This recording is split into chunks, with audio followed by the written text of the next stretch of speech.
உலகத்தை பொறுத்தவரை கல்விக்கென்று அதிகமான முக்கியத்துவத்தை இஸ்லாம் வழங்குகிறது.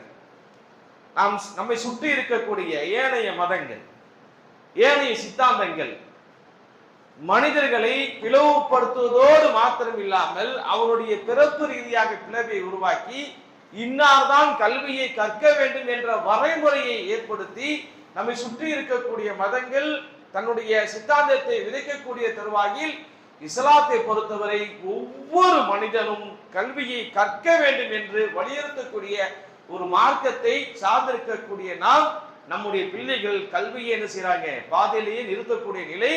கல்வியை நிறுத்திவிட்டு ஒரு கடையில சேர்த்துறாங்க, இல்லாட்டி ஏதாவது வேலைக்கு போயிறாங்க. அப்படி இருந்தது என்று சொன்னால் இந்த சமுதாயம் எப்படி வரக்கூடிய காலகட்டத்தில் தன்னுடைய முழுமையான ஆற்றலை பயன்படுத்தி ஆட்சி அதிகாரத்தை பெறக்கூடிய ஒரு சமூக